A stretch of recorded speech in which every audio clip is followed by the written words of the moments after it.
are strolling through the park. When the light begins to change, I sometimes feel a little strange, a little anxious when it's dark. Fear of the dark, fear of the dark. I have a constant fear that something's always near. Fear of the dark, fear of the dark. I have a phobia that someone's always there.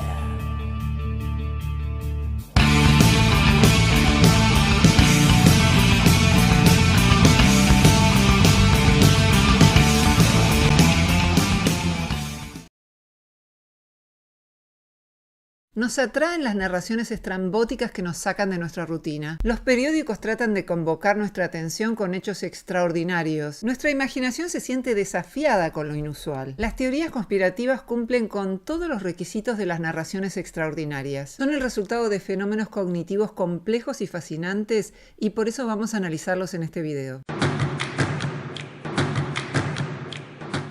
El 7% de los estadounidenses en una encuesta respondió que creía que la llegada a la Luna fue una producción cinematográfica. En otra encuesta, el 37% de los estadounidenses respondió que todo el tema del cambio climático en realidad está destinado a perjudicar a los Estados Unidos. En una encuesta realizada en Buenos Aires, el 36% respondió que el gobierno de Estados Unidos estaba complotado en el ataque a las Torres Gemelas. Un 20% respondió que hay un poder secreto destinado a controlar autoritariamente el mundo. 4% respondió que el mundo está controlado por humanoides, por reptilianos. Un 6% cree que Bin Laden está vivo. Un 27% de republicanos y un 16% de demócratas creen que un ovni se estrelló en Roswell en 1947 y el gobierno lo oculta. En una encuesta realizada en Buenos Aires, un 4% de hombres y un 16% de mujeres dijeron que creen que la princesa Diana perdió la vida por un complot de la monarquía británica. En una encuesta realizada en Buenos Aires, acuerdan con la frase "en Argentina hay políticos que buscan intencionalmente perjudicar a los pobres",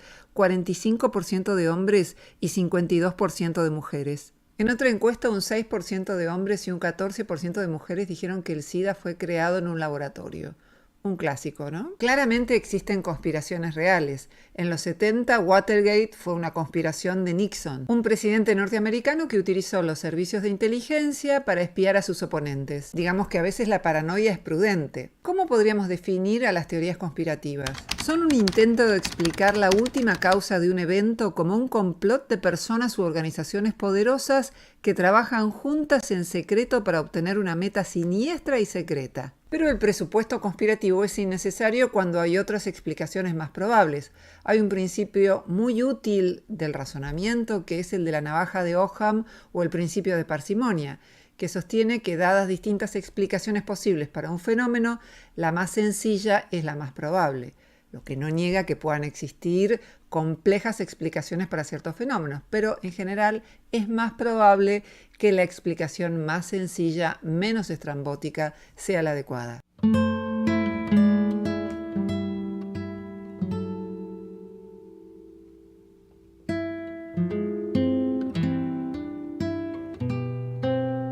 En general refieren a la política o a poderes injustos que requieren de una explicación. En Internet se multiplican, no están basadas en una evidencia sólida, sino en la detección de anomalías y en el llenado de huecos. Compiten con la visión oficial por un lado y por el otro lado con la visión de los expertos. Todos tenemos hasta cierto punto una predisposición a las teorías conspirativas. Es una característica de nuestro cerebro. Y esto es así porque tendemos a buscar patrones, regularidades. ¿Quién tenía más posibilidades de sobrevivir? ¿El que veía un patrón de más o el que veía un patrón de menos? Identificar un ruido extraño como un peligro podía equivaler a no convertirse en el almuerzo para alguien. ¿Por qué son tan atractivas y populares? Hay cierta evidencia de que las personas que tienden a desconfiar del gobierno tienden a creer también más en las teorías conspirativas. También personas que tienen niveles bajos de confianza interpersonal, personas que ni siquiera confían en sus amigos. En un experimento les mostraron imágenes con puntos distribuidos al azar. Quienes reconocían más patrones, más caras, más figuras, eran también quienes más tendían a creer en teorías conspirativas.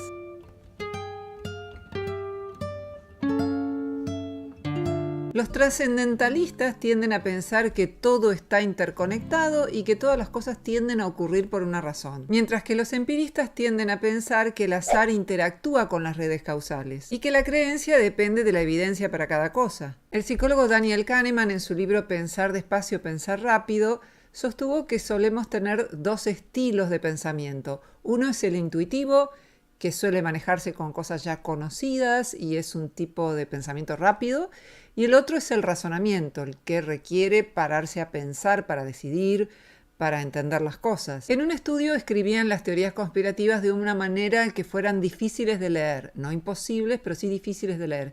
Y lo que observaron es que tendían a creer menos en teorías conspirativas que cuando las teorías estaban escritas de una manera legible.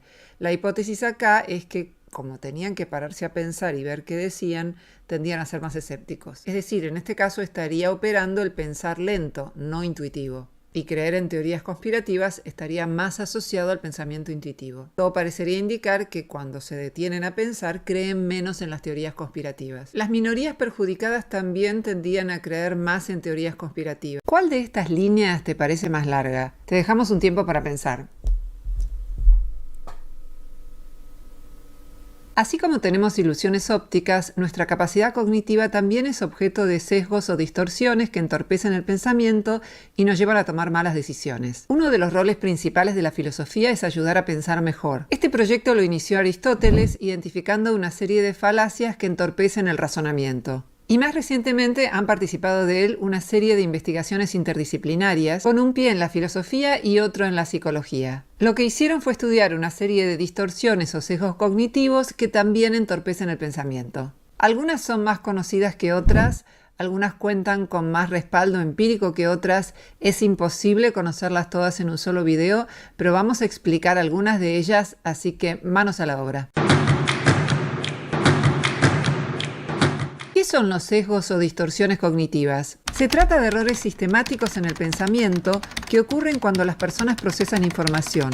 Es una forma de pensar que lleva a sistemáticas irracionalidades. El cerebro humano es poderoso, pero tiene limitaciones. Los sesgos cognitivos suelen ser el resultado del intento del cerebro por simplificar el procesamiento de información. A menudo funcionan como reglas generales que nos permiten entender el mundo y tomar decisiones, sobre todo cuando no hay mucho tiempo para pensar. Estas reglas o atajos permiten decidir rápido, por ejemplo, cuando oímos sonido de agua y pensamos que llueve.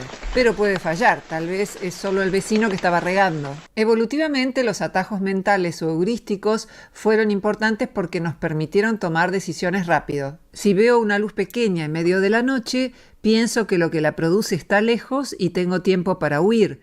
Pero nuevamente, puede fallar. Así que los heurísticos son reglas que en general, aunque no siempre, funcionan. Los médicos de emergencias tienen heurísticos para evaluar a los pacientes. Si rastrearan todas las enfermedades que podrían padecer, perderían un tiempo precioso. Algunos de estos sesgos están vinculados con la forma en que recordamos lo que nos ocurrió y otros se vinculan más con los procesos de atención. Dado que la atención es un proceso limitado, las personas tienen que ser necesariamente selectivas a la hora de prestarle atención a algo.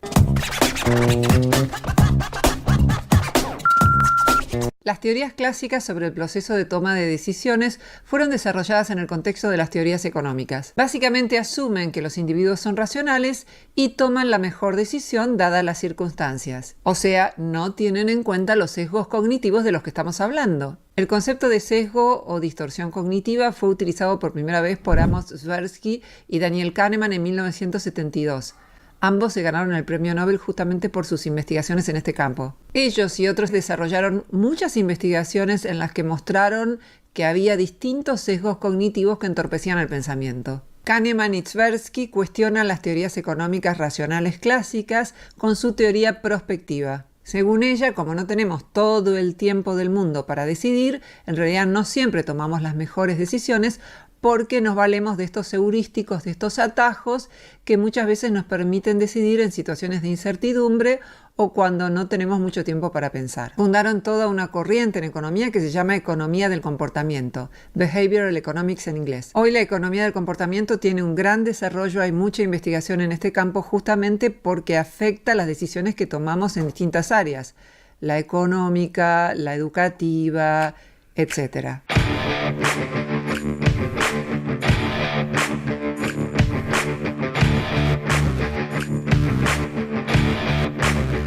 Las personas a veces confunden los sesgos cognitivos con las falacias lógicas, pero no son lo mismo. Una falacia lógica se deriva de un error en un argumento lógico, mientras que un sesgo cognitivo se basa en errores asociados a la memoria o a la atención, como decíamos. A veces se solapan, pero son cosas distintas. Dedicamos un video entero a hablar de la falacia ad hominem y vamos a seguir hablando de otras falacias porque también es muy importante conocerlas para pensar mejor y tomar mejores decisiones.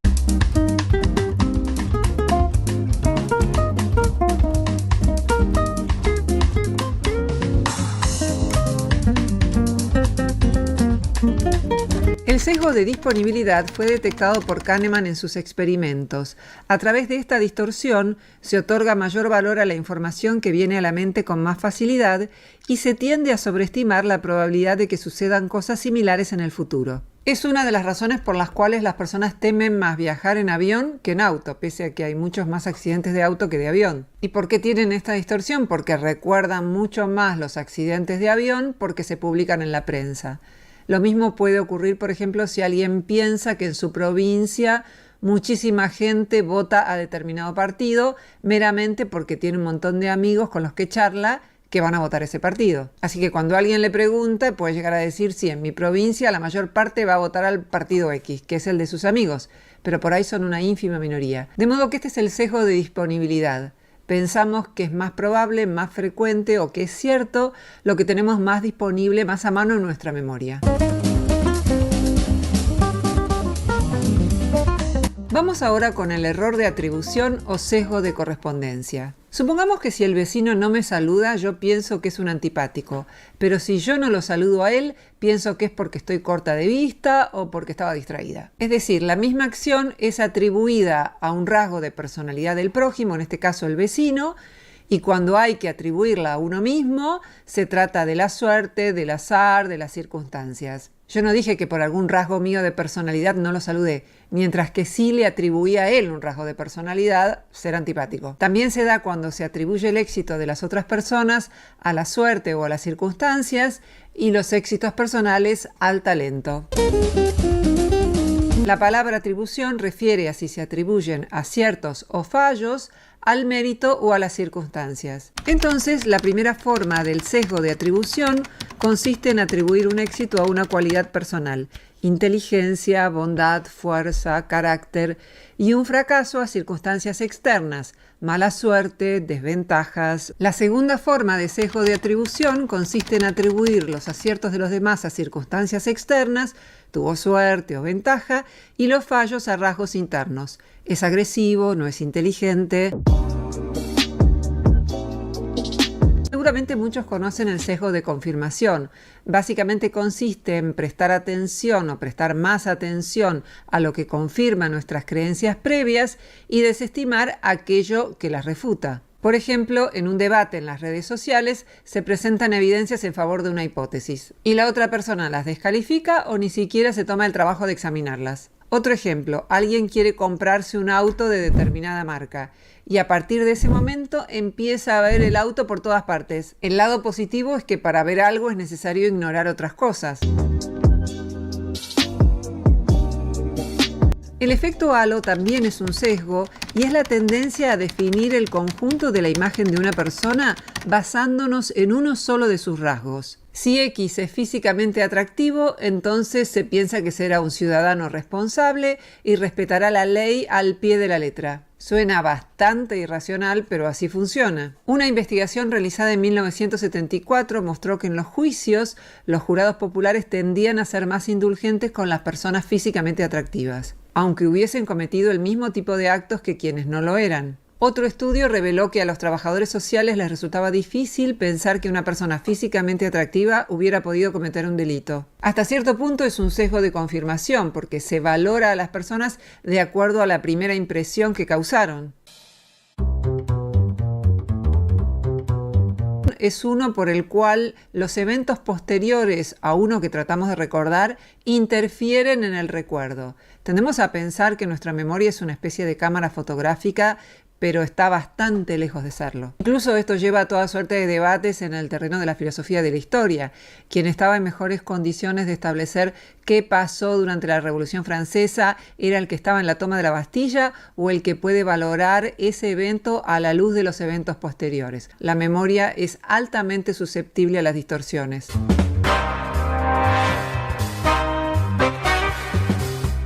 Otra distorsión es el sesgo del optimismo. Es la tendencia a sobrevalorar las posibilidades de que las cosas salgan bien. Parece haber una ventaja adaptativa en este sesgo. Es mucho más fácil levantarse a la mañana si uno piensa que las cosas van a salir bien que si piensa que no. Aunque el lado oscuro de esta distorsión es que ser demasiado optimista puede ser la línea directa a la bancarrota. Por eso una amiga decía que cada vez que escuchaba a alguien decir hay que agrandar el negocio, temblaba. Otro sesgo es el del falso consenso. Es sobreestimar la posibilidad de que los demás estén de acuerdo con nosotros. Por ejemplo, yo supongo que si este canal tiene tantos suscriptores, eso es porque todos están de acuerdo con todo lo que yo digo. ¿No están de acuerdo con todo lo que yo digo? Parece que no. Otra distorsión se denomina anclaje. Tiene un punto en común con el efecto halo, pero en lugar de referir a personas, refiere a información. Consiste en confiar demasiado en la primera información que recibimos cuando pensamos y tomamos decisiones. En un experimento les pedían que dijeran el número del seguro social, y cuanto más alto era este número, más cotizaban luego el precio de una botella de vino. Se da incluso cuando expertos como agentes inmobiliarios tasan el valor de una propiedad. Otra distorsión es el sesgo de inversionista. En virtud del gasto realizado en el pasado, se toman decisiones irracionales sobre el futuro. Por ejemplo, como pagamos la entrada al cine, aunque la película nos parezca horrenda, nos quedamos hasta el final. Aunque un libro nos parezca pésimo, como ya leímos la mitad, leemos la otra mitad. Aunque una relación no vaya para atrás ni para adelante, nos quedamos meramente por el hecho de haber invertido bastante tiempo en ella. Esto suena muy racional, no separarse ante la primera de cambio, pero el sesgo refiere sobre todo a estas situaciones en las que ya una relación es insostenible y por el sesgo del inversionista la persona insiste en continuar con esa empresa que inició tiempo atrás. Último ejemplo, se continúa construyendo una obra pública pese a que los gastos son desmedidos y que ya demostró ser inútil. Un sesgo que no conocía y que apareció cuando estaba organizando la información para el video es el atractivo de grupo. Es la tendencia, que parecería existir, a ver a las personas físicamente más atractivas cuando forman parte de un grupo.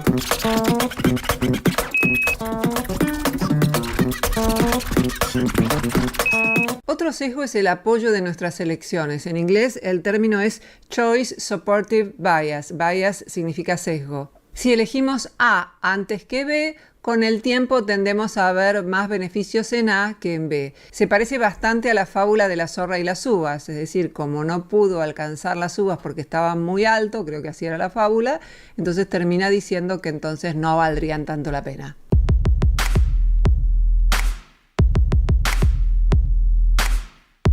Yo creo haber identificado una distorsión cognitiva que denominé sesgo del autor.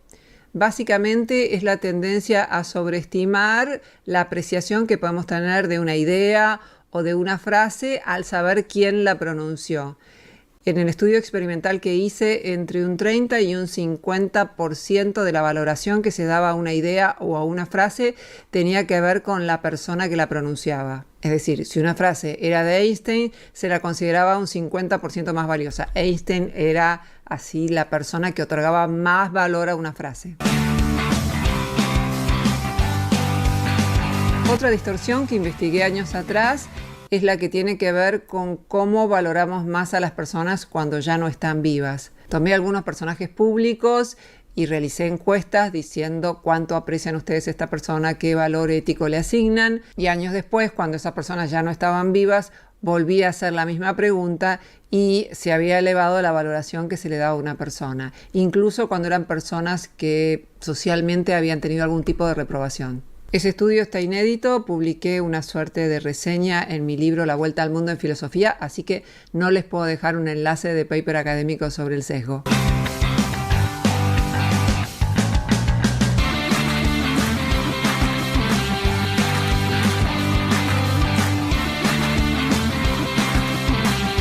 A veces múltiples sesgos o distorsiones pueden interferir en el pensamiento y en las decisiones que tomamos. Por ejemplo, alguien puede recordar los datos que confirman su hipótesis y desestimar los que no. Ese es el sesgo de confirmación y asumir que todos los demás comparten esa idea, que sería el sesgo del falso consenso. Son muchísimos los sesgos cognitivos que fueron identificados en estudios experimentales. Investigaciones que no vamos a compartir acá por falta de tiempo, pero pueden googlearlas. Pongan sesgo cognitivo, los que hablen inglés pueden poner cognitive biases, B-I-A-S-E-S. La evidencia de algunos sesgos cognitivos que no mencionamos acá también generó controversias. Por ejemplo, la de los sesgos implícitos. Una persona dice que no es racista, pero a través de distintos experimentos se muestra que sí lo es. Todos tenemos sesgos cognitivos y no suelen ser voluntarios. Sostener que alguien nos engaña porque tiene un sesgo cognitivo no parece muy justo. Puede ser más fácil detectarlos en otras personas, pero nadie se libra por completo de las distorsiones cognitivas. Aunque conociéndolas podemos disminuirlas, no ser víctimas de los sesgos cognitivos de los demás y tomar mejores decisiones. Si alguien piensa que por ser muy racional le fue peor, podemos responderle con la frase de la divulgadora del escepticismo Julia Galef. La conclusión que debes sacar no es que la racionalidad no funciona, sino que vos fallaste en tus habilidades racionales. Nunca nos convertiremos en perfectamente racionales, tenemos una racionalidad limitada, pero siempre podemos mejorar y es tarea de la filosofía ayudar a hacerlo. No de una vez y para siempre solo mirando un video, sino a través de la práctica constante, aprendiendo de nuestros errores y de los demás, pensando mejor y tomando mejores decisiones.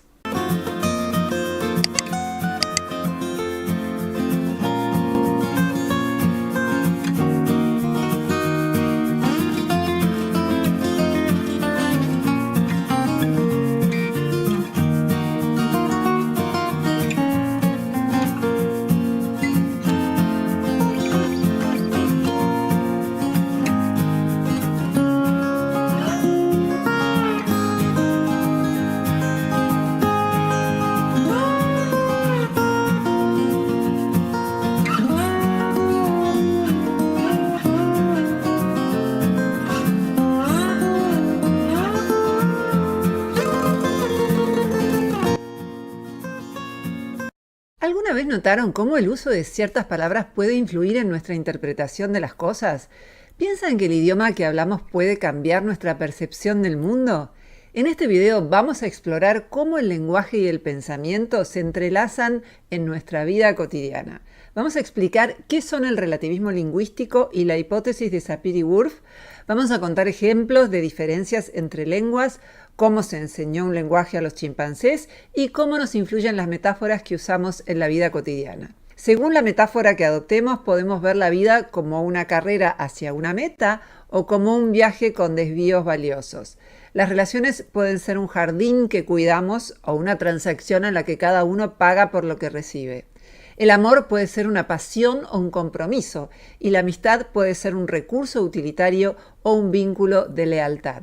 Vamos a analizar algunas de nuestras metáforas sobre el tiempo, las emociones, el diálogo, la identidad, la psiquiatría y la política. Pasen y vean.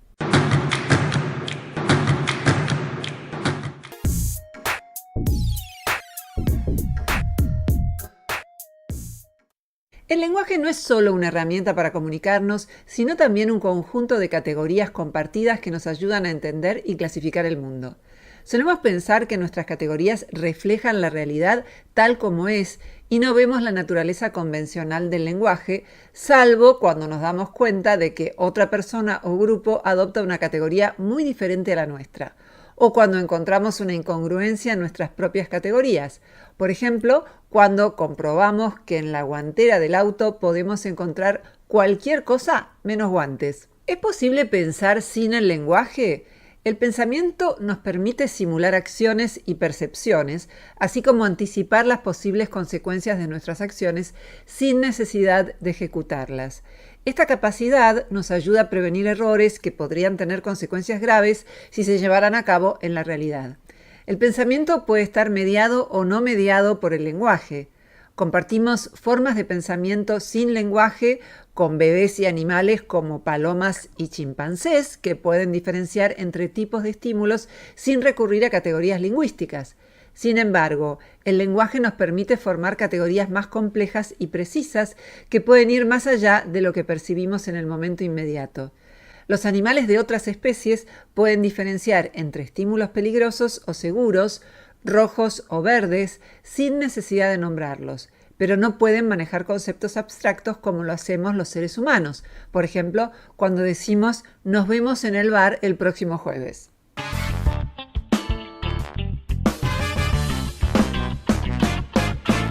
En el siglo XIX, Wilhelm von Humboldt analizó la relación entre lenguaje y pensamiento en su obra sobre el estudio comparativo de las lenguas.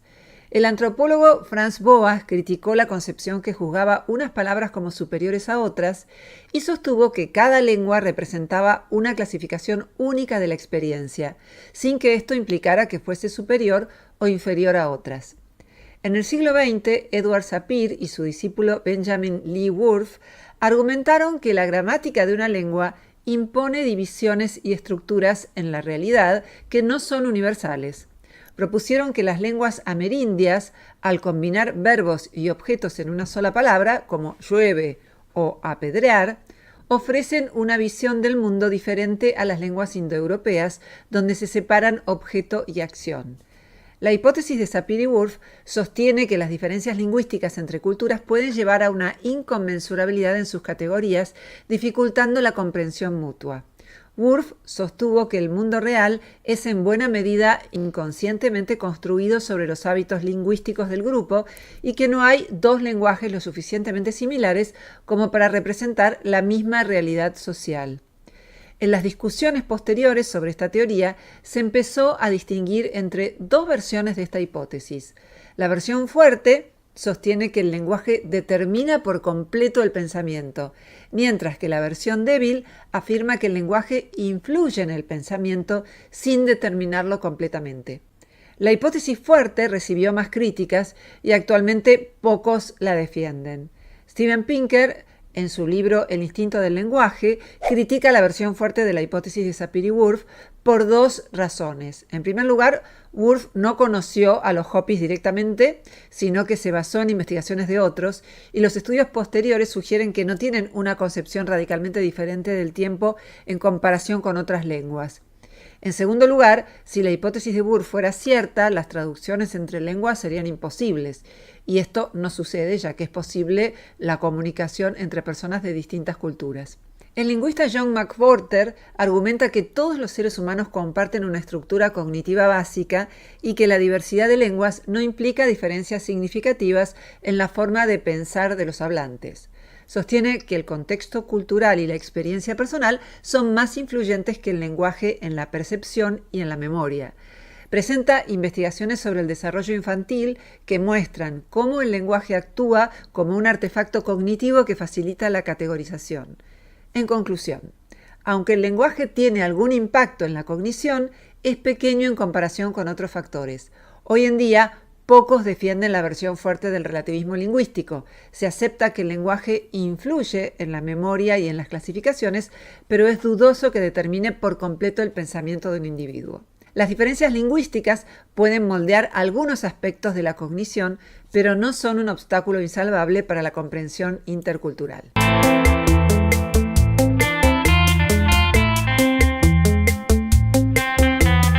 Cada lenguaje construye una forma de clasificar el mundo y existen muchas categorías que están presentes en un idioma y no en otro. Esto nos lleva a preguntarnos, ¿cada lenguaje implica una visión del mundo distinta? ¿En qué medida afecta el lenguaje a nuestro pensamiento? Según Lera Boroditsky, del MIT, las diferencias en las categorías del lenguaje pueden influir en cómo percibimos el mundo.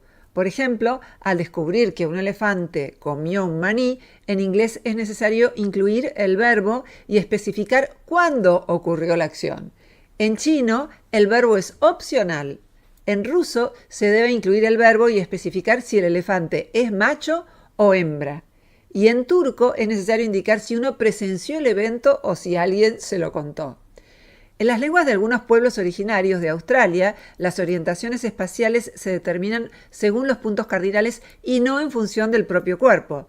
Esta costumbre exige que los hablantes se mantengan constantemente ubicados en términos absolutos, lo que facilita la orientación. Los hablantes del idioma filipino no tienen una palabra equivalente a nosotros, sino distinciones para tú y yo o tú, yo y alguien más.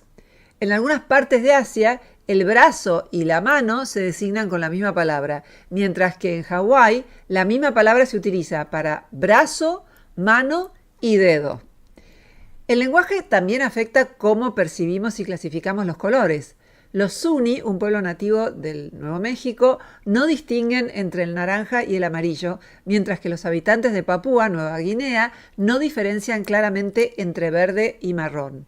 En contraste, en el Amazonas, las personas diferencian muchos tonos de verde que en otros idiomas ni siquiera tienen nombre. Esto muestra que aunque todos compartimos una capacidad biológica similar para ver colores, las necesidades culturales y lingüísticas influyen en cómo clasificamos el mundo visual. En chino mandarín, las metáforas sobre el tiempo son arriba y abajo, mientras que en inglés y español son adelante y atrás. En China, algunos platos no son conocidos por sus ingredientes, sino por nombres que evocan sus cualidades, como la sopa de huevo, llamada el suave viento de una noche de luna llena. De ese modo, la cocina se combina con la poesía. En español, la palabra competencia puede referir tanto a la capacidad o a la destreza de una persona como a la rivalidad entre dos participantes de una prueba. Proviene del latín competere, que significa ir juntos hacia un objetivo. Con el tiempo adquirió estos dos significados que son diferentes pero están relacionados, ya que a menudo se utilizan pruebas competitivas para evaluar la destreza de los participantes. A diferencia del inglés, que solo utiliza una categoría de género neutro para los sustantivos, muchas otras lenguas clasifican los objetos en tres géneros: masculino, femenino y neutro. En estas lenguas, los sustantivos de objetos o abstracciones pueden tener distintos géneros y un mismo objeto puede tener distinto género en distintos idiomas. Por ejemplo, en francés se dice la douleur, la dolor, digamos. La mer, la mar, mientras que en español tiene género masculino, el dolor y el mar. Un estudio experimental de Cabell y colegas encontró que los hablantes de alemán describieron una llave, que tiene género masculino en ese idioma, con adjetivos como un objeto duro, pesado, metálico y útil, mientras que los hablantes de español, que le atribuyen género femenino a la llave, la describieron como pequeña, adorable, intrincada y brillante. Esto sugiere que los estereotipos de género influyen en los atributos asociados a los objetos. Algunos investigadores sugirieron que estos efectos podrían explicarse con otras hipótesis y el tema se sigue investigando.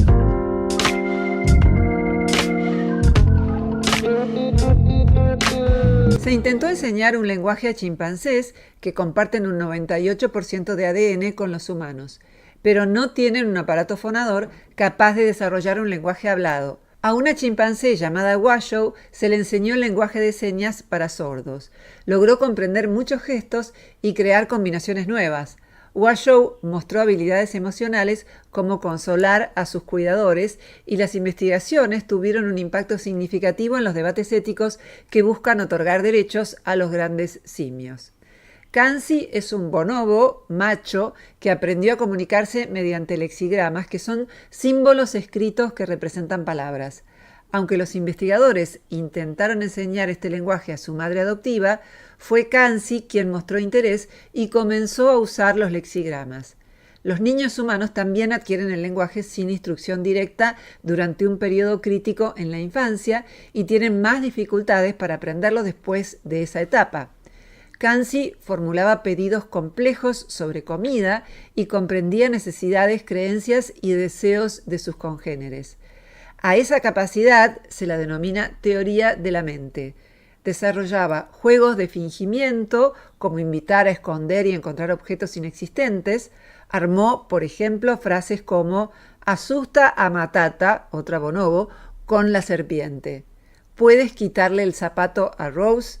Bebe el café caliente. Esconde el gorila de juguete. Toma la pelota que está en el microondas y toma los tallarines que están en el dormitorio.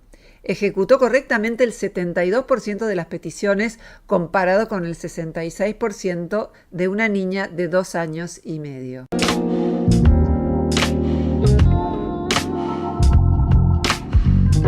Heidegger decía que el lenguaje es la casa del ser y Ortega y Gasset decía no solo hablamos un lenguaje, sino que el lenguaje nos habla. Porque las categorías nos preceden y tienen efectos sobre nosotros. Por eso es importante reflexionar sobre las formas en las que el lenguaje puede afectarnos. Muchas personas creen que pueden prescindir de las metáforas asociándolas solo a la imaginación poética o a la retórica, pero no es así. Muchas palabras que utilizamos cotidianamente son metáforas o surgieron como metáforas. Por ejemplo, la palabra idea originariamente significa lo visto y decimos que una idea es brillante. También hablamos del tiempo como si fuera una cosa tangible o como si fuera dinero. Tenemos tiempo, perdemos tiempo, invertimos tiempo, ubicamos el futuro adelante y el pasado atrás.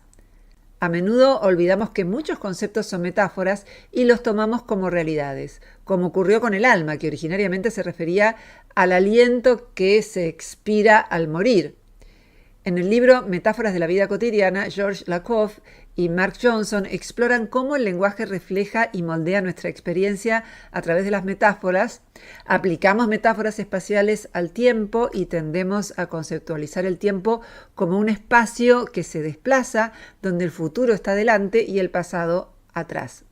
Interpretamos los estados de ánimo mediante metáforas espaciales, como la idea de que las emociones son contenedores que pueden llenarse y vaciarse. Hablamos de estar llenos de alegría o de descargar nuestra ira. Asociamos las emociones positivas y la salud con lo que está arriba y las emociones negativas y la enfermedad con lo que está abajo. Cuando nos sentimos mal, hablamos de sentir un pesar, caer en un pozo depresivo o tocar fondo.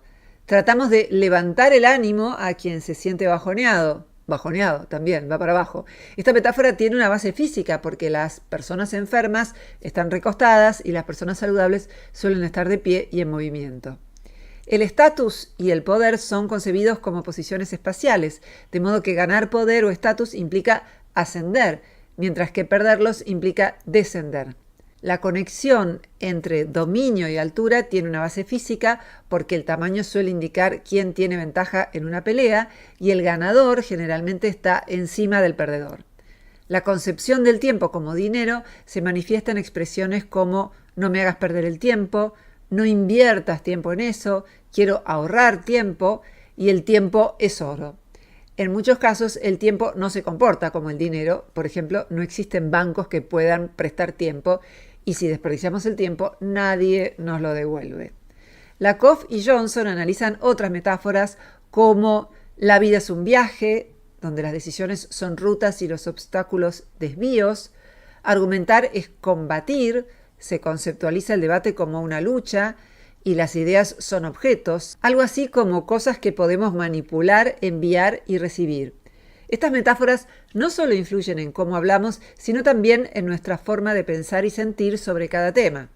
Por ejemplo, pensar en el matrimonio como un contrato crea expectativas diferentes a pensarlo como un juego de equipo o un sacramento ante Dios. Estas metáforas nos llevan a actuar y pensar de maneras particulares sin que seamos conscientes de ello.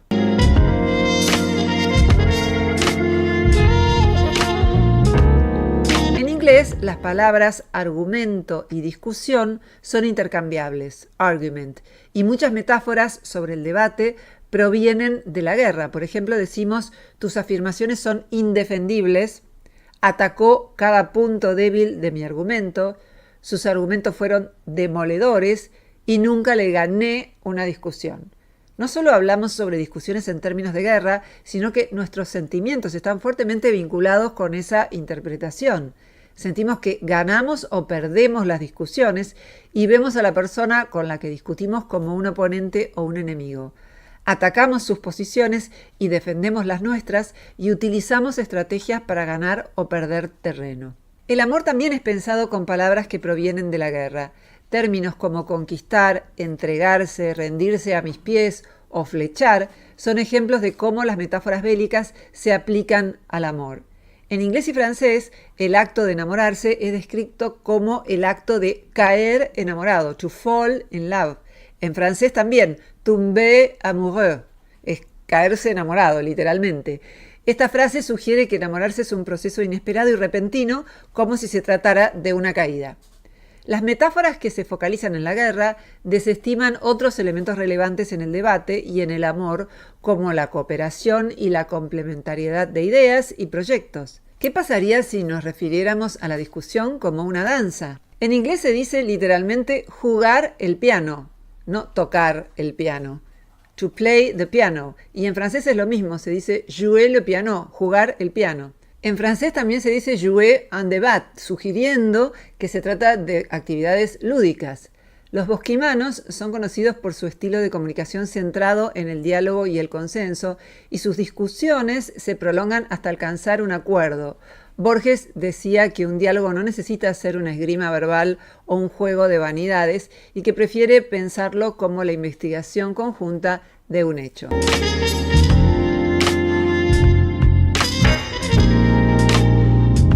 Las metáforas influyen en nuestra identidad. La diferencia entre referirse a alguien como un alcohólico y describirlo como una persona que tiene problemas con el alcohol radica en cómo se percibe su identidad. Llamar a alguien un alcohólico sugiere una visión fija y negativa, esencializando esta condición como si fuera su característica principal.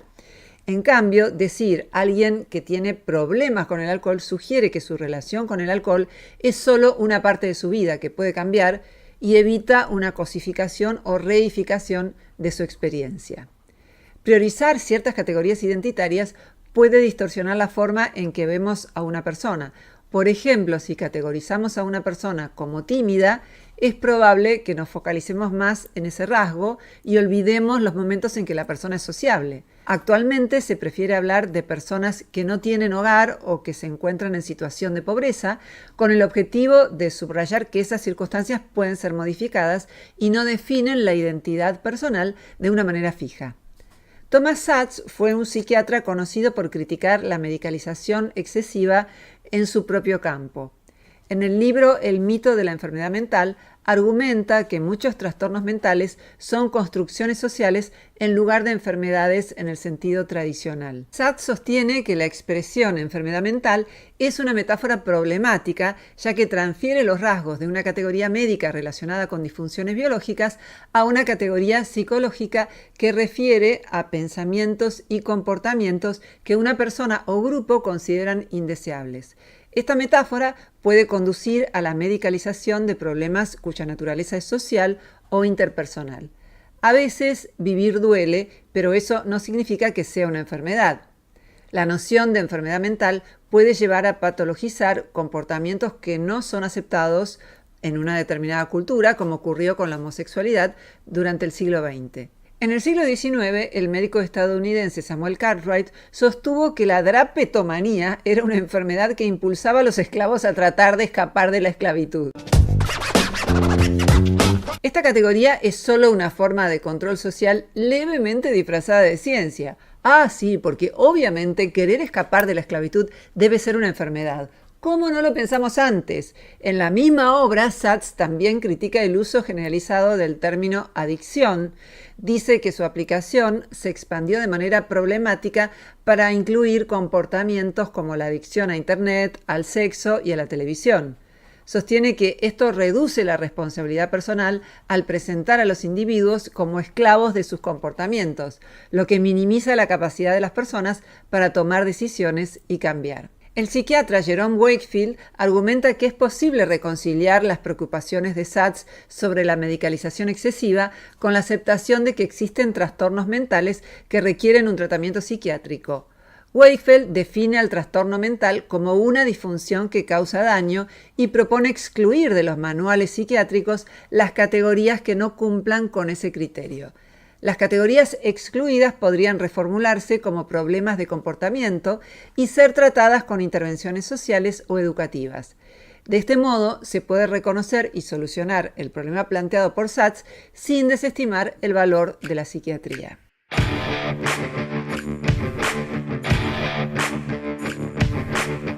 El lenguaje puede unir o dividir a las personas y puede fortalecer o debilitar las relaciones de poder. Si un gobierno refiere a sus oponentes como payasos, es probable que los minimice y no los perciba como una amenaza seria, lo que puede llevar a una subestimación de sus capacidades o intenciones. En No pienses en un elefante, George Lakoff sostiene que en tiempos de Bush los conservadores ganaron porque lograron etiquetar a los opositores con su propio lenguaje y valores. Los demócratas cayeron en su marco y no lograron desarrollar un lenguaje propio capaz de movilizar las emociones del electorado. La expresión guerra contra el terror activó el miedo hacia un terror difuso y eso favoreció el marco de un padre estricto que proponen los republicanos, en contraposición con el marco de un padre protector y benévolo que proponen los demócratas. El título del libro, No pienses en un elefante, refiere por un lado a que el elefante es un símbolo del Partido Republicano en Estados Unidos y por el otro al efecto paradójico del pedido, ya que tratar de no pensar en algo suele aumentar los pensamientos en lugar de reducirlos. Estos fenómenos del lenguaje no son exclusivos de Estados Unidos. Durante la última dictadura militar en Argentina, el régimen se refería a los secuestrados y asesinados como terroristas o subversivos para justificar sus acciones. En contraste, las familias y organizaciones de derechos humanos los llamaban desaparecidos, destacando su condición de víctimas de violaciones a los derechos humanos. Este ejemplo ilustra la responsabilidad que tenemos al elegir nuestras palabras. En síntesis, aunque no aceptemos la versión más extrema de la hipótesis de Sapir-Whorf, es claro que el lenguaje y el pensamiento están interrelacionados y son clave para interpretar la realidad. Las metáforas influyen en nuestras percepciones y emociones, afectando nuestra comprensión del mundo a nivel personal y cultural. Esto abre un área de estudio fascinante para la filosofía y las ciencias sociales. Esto es todo por hoy. Gracias por llegar hasta acá. Agradecemos a quienes apuestan a la continuidad de este canal de filosofía científicamente informada, apoyándonos en Patreon, a los que continúan haciéndolo a través del tiempo y a los nuevos que se van incorporando.